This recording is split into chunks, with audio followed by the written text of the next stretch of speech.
ఏం లేదు కానీ ఇప్పుడు ఈ సినిమా మీ ఇందాక నుంచి మాట్లాడుతూ ఓకే మీ చెప్తున్న కంటెంట్లో ఆ జస్టిఫికేషన్ ఉంది. It is not a political film అనేటువంటి పాయింట్ మీరు స్ట్రెస్ చేస్తున్నారు.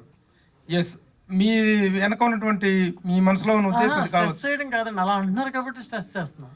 What ever it is, even if it is political until and unless it is not, it is much related to the politics. కథ మొత్తం కూడా దీన్ని తిరుగుతున్నటువంటి subject మొత్తం కూడా revolves with the politics. మీరు చూస్తున్న కోణం పాలిటిక్స్, నేను చూస్తున్న కోణం ఫార్మర్స్ అండి. అది ఏదైనా సరే, కోణం ఏదైనా కావచ్చు. నేను చూస్తున్న కోణం పాలిటిక్స్ అనేటువంటిది కాదు. It is much related and it is much involved with the politics. అలాంటప్పుడు రేపు రాబోతున్న సినిమాలు కూడా, వచ్చిన సినిమా కానీ రాబోతున్న సినిమా కానీ ఒక ప్రధాన సమస్య గురించి చర్చిస్తున్నప్పుడు అది పొలిటికల్ అనేటువంటి ట్యాగ్ పట్టడం మీకు వచ్చే నష్టం ఏంటి? పొలిటికల్ దీంతో వస్తున్నట్టు వల్ల ఒక ఫైటే కదా. It is about, it is a fight on the system. లేదండి, లేదు. ఇప్పుడు స్ట్రిక్ట్గా ఉండే అమ్మాయిని ఒకలా పోలుస్తాం, స్ట్రిక్ట్గా ఉండని అమ్మాయిని ఇంకోలా పోలుస్తాం. ఈ సినిమా కూడా అంతే. నిజంగా నేను నిజాయితీగా తీస్తున్న రైతుల గురించి తీస్తున్నాను. ఇది నాది పొలిటికల్ ఫిల్మ్ కాదు. రైతుల జీవితాల్లోకి పొలిటికల్ క్యారెక్టర్లు వచ్చినాయి, రైతులు పొలిటికల్ క్యారెక్టర్లోకి వెళ్ళలేదండి. రియల్గా జరిగిన ఇన్సిడెంట్లో కూడా రైతుల జీవితాల్లోకి పొలిటీషియన్స్ వచ్చారు. అది ఎవరైనా కావచ్చు, అంతకుముందు ముఖ్యమంత్రి కావచ్చు, తర్వాత వాళ్ళు కావచ్చు. రైతుల జీవితాల్లోకి వచ్చిన క్యారెక్టర్ల ద్వారా సినిమా చెప్పాను, రైతుల యొక్క మానసిక సంఘర్షణ చెప్పాను, కానీ రాజకీయం చెప్పలేదు. What is the time period of this particular film? మీరు ఏ టైం పీరియడ్ దగ్గర నుంచి ఏ టైం పీరియడ్ దాకా ఇందులో సబ్జెక్ట్స్ కానీ క్యారెక్టర్స్ కానీ ఇన్వాల్వ్ అవుతారు?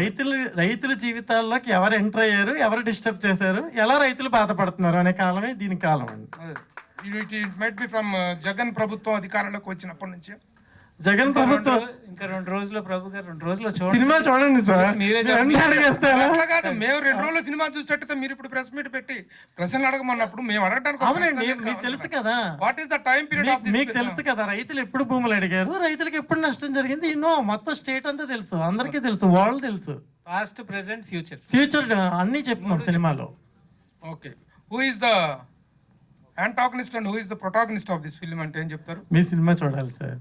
మరి అన్ని సినిమాలో రైతులు ఇబ్బంది పెట్టిన వాళ్ళు వ్యతిరేకంగా ఉంటారు, అంతే కదా సార్. చెప్పండి.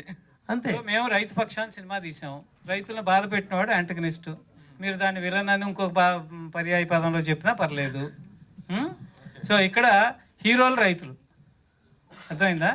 హీరోలు రైతులు. ఎందుకంటే వాళ్ళ అంగుళం భూమి ఎవరో ఇవ్వని పరిస్థితిలో ఇన్ని వేల ఎకరాలు ఒక రక్తపు చుక్క చిందించకుండా, ఒక ధర్నా, ఒక లాఠీ విరుక్కోకుండా ఇచ్చారంటే అది ఒక అద్భుతం.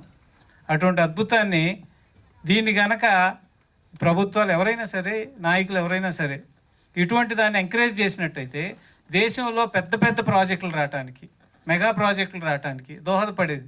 చిన్న ఒక నందిగ్రామ్ అనే గ్రామంలో టాటా నానో ప్రాజెక్టు పెడతానికి వాళ్ళు ఎంత యుద్ధం చేశారు? ఒక ప్రభుత్వమే, తరతరాలుగా ఉన్న ఒక ప్రభుత్వమే కూలిపోయింది. అటువంటి నందిగ్రామ్ కథ మనందరికీ తెలుసో, జాతి ఈ జనరేషన్ వాళ్ళు మర్చిపోయి ఉంటారు. వెస్ట్ బెంగాల్లో జరిగినటువంటి ఒక పోరాటం. ఎందుకు? రైతుకి భూమికి ఉన్న అనుబంధం. నా భూమి నేను ఎందుకు ఇవ్వాలి? మీరు అభివృద్ధి చెందండి, ఇంకోటి అనండి, మాకు అనవసరం, నా భూమి నాది, నా భూమిని నేను వదులుకోను అనుకునే మనస్తత్వం ఉన్న రైతులు. వాళ్ళు కాదు, నాకు కాదు, మనకి అని ఉద్దేశంతో వాళ్ళు భూములు ఇచ్చారు.